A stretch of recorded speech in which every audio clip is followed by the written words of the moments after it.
दोस्तों नमस्कार आदाब, मैं आपका दोस्त तकमील अहमद आपके अपने ऑनलाइन इंस्टीट्यूट तकमील यूट्यूब चैनल में आपका स्वागत है। जैसा कि आप जान रहे हैं, इसके पहले भी हमने आपको प्रैक्टिकल की एक वीडियो दी थी जिसमें हमने कैल्शियम हाइड्रोक्साइड को की नेचर के बारे में आपको प्रैक्टिकल करके दिखाया था कि किस तरीके मतलब कैल्शियम हाइड्रोक्साइड जिसको हम लोग कहते हैं कि बुझा हुआ चूना कहा जाता है।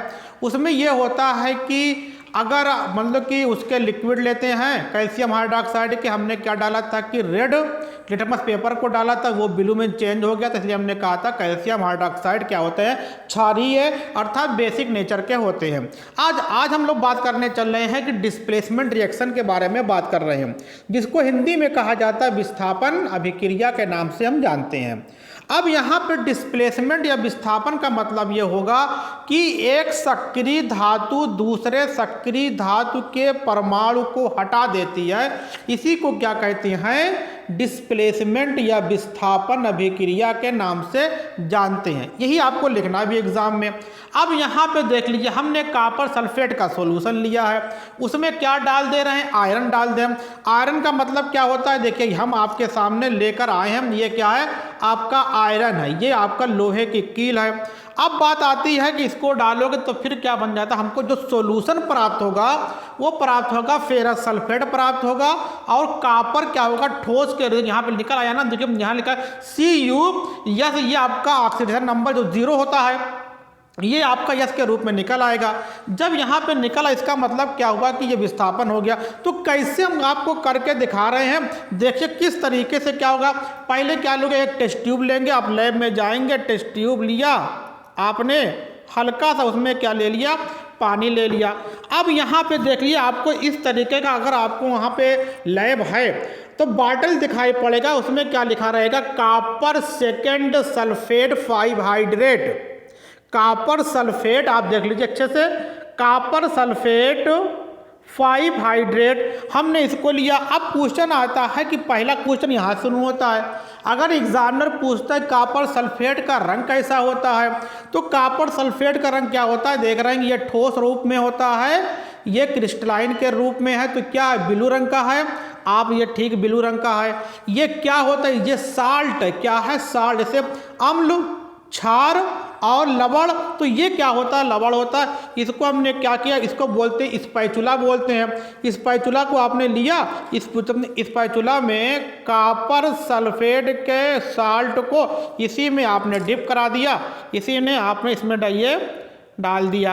अब ये डालने के बाद देख रहे हैं कि क्या होगा, ये रंग हो गया, ये पूरा आपने देख रहे हैं कि हमने कितना, सभी को हमने क्या किया है कि इस तरीके के लगा दिया है। अब इसमें से क्या करेंगे, एक को निकाल लिया, निकालने के बाद फिर क्या करोगे, इसमें से एक को थोड़ा सा नई टेस्ट ट्यूब लेकर, दूसरी टेस्ट ट्यूब लेकर इसको यहाँ पर रख दोगे, तो ये क्या बन गया, ये कॉपर सल्फेट का सॉल्यूशन बन गया, जो ये आपका कॉपर सल्फेट है। इसको फिर यहाँ पे रख दीजिए। फिर चलिए अब बात कर रहे हैं, अब हमको क्या लेना है, लोहे की कील, या जिसको हम लोग क्या कहते हैं, हमारे पास इसको ये है आपका आयरन है, इसको ये आपको इसको बोलते हैं रेगमाल। आपके पास इसको इस तरीके से साफ कर लीजिए। जब ये साफ कर लेंगे पूरे अच्छे तरीके से, इसमें देख रहे हैं कि एकदम क्या है कि एकदम आपका चिकना सा हो गया, एकदम इसमें कुछ भी कहीं पे है नहीं। अब क्या करोगे, इसको जो टेस्ट ट्यूब को यहाँ रखे इसको निकाल लीजिए, इसी में क्या कर दीजिए, इसी में इसको डिप करा दीजिए। ये आपका इसमें डिप हो गया। डिप होने के बाद ये आपको आधी घंटे या 1 घंटे के बाद जब इसमें देखोगे, इसमें क्या होगा, नीचे कुछ दिखाई नहीं पड़ रहा, सिर पे क्या है, लोहे की कील है। आधी घंटे के बाद देखोगे नीचे क्या होगा कि कॉपर आपको दिखाई पड़ेगा। क्या दिखाई पड़ेगा, कॉपर आपको दिखाई पड़ेगा। तो इससे ये साबित होगा कि हमने क्या, कॉपर ठोस के रूप में निकल आएगा। सो सेम इसी को क्या कहा जाता है, इसी को डिस्प्लेसमेंट रिएक्शन के नाम से जानते हैं। हमने देखिए पहले से करके रखा, जिससे आपको जानना मतलब कि बहुत दिक्कत ना हो। देखिए लास्ट में ये रंग कैसा था, ये रंग हल्का ब्लू था, था ना, आपने इसमें लोहे की कील डाल दिया, ये इसको यहाँ पे रख दिया। हमने पहले से किया, देख सेम ये क्या था, हमने कॉपर सल्फेट का सॉल्यूशन लिया था, इसमें लोहे की कील डाले थे, इसका भी रंग क्या था, हल्का ब्लू था, लाइट ब्लू था। अब देख रहे हैं क्या होगा, पहले हल्का ग्रीन पे आएगा, लाइट ग्रीन आएगा, लास्ट में आपके 4-5 दिन के बाद ये रंग होगा। अब आप देखेंगे यहाँ पे क्या है कि पूरे पेदी में इसमें क्या है, कॉपर निकल आया है। क्या निकल आया है, कॉपर ठोस के रूप में निकल आया, जो यहाँ पे रिएक्शन आपको दिखाई पड़ रहा है। अब आप कहेंगे कि ये आप करेंगे तो आपको यही मिलेगा। अब मैं आपको निकाल के दिखा भी दे रहा हूँ कि किस तरीके से आपका कि ये कहाँ ये फंस गया। चलिए देखते हैं। अब देखिए, इसमें देख रहे हैं ना, ये आपका मेरे ये कांटे निकल आए, इसमें भी लगा हुआ है। और मेरे हाथ में देख रहे हैं कि कॉपर का रंग पूरा देख लिए, कॉपर देखिए ये आ गया, ये आ गया ना कॉपर। इसी को कहा जाता है डिस्प्लेसमेंट रिएक्शन। हमने क्या सिर्फ सॉल्यूशन लिया था, लास्ट में देखेंगे आपको पूरा देख लीजिए ये निकल आया। तो ये क्या है कि अब देखेंगे, देखिए मेरा सब लगा हुआ है ना हाथ में, सब वही कॉपर ही है। अब आप कहोगे ऐसा क्या होता, ऐसा इसलिए होता कि आपने इलेक्ट्रोकेमिकल सीरीज पढ़ा है। जो क्या होता कि जो तत्व जिससे ऊपर होता है वो उससे ज़्यादा एक्टिव होता है, क्या होता, सक्रिय।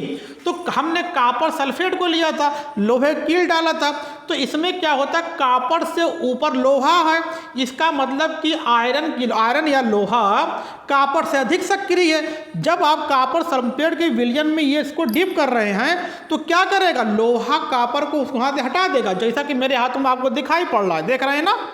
तो इसी क्या कहते हैं, डिस्प्लेसमेंट रिएक्शन है।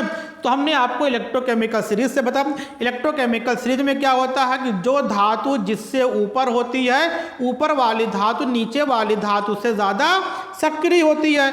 और क्या होता, साल्ट में से दूसरी सक्रिय धातु कम सक्रिय धातु वर्ग को हटा देता, इसी क्या कहते हैं, डिस्प्लेसमेंट रिएक्शन कहते हैं या विस्थापन अभिक्रिया कहते हैं। तो हमने क्या किया, पूरे तरीके से आपको डेमो करके हमने मतलब कि दिखा दिया है किस तरीके से प्रैक्टिकल होगा।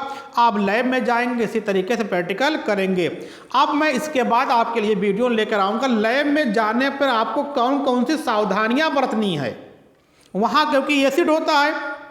एसिड आपका इस मतलब कि स्ट्रांग एसिड होते हैं, वीक एसिड होते हैं, कि आपको कौन से एसिड को छूना है, कौन से एसिड को नहीं छूना है, या एसिड के गिर जाने पे आपको कौन कौन से लैब में आपका कि उसमें होंगे आपके साल्ट इस्तेमाल करके आप उससे बच सकते हैं। तो वो सावधानियाँ हम देखेंगे। इस तरीके से आप इसका स्क्रीनशॉट लीजिए, फिर आगे हम बात करते हैं।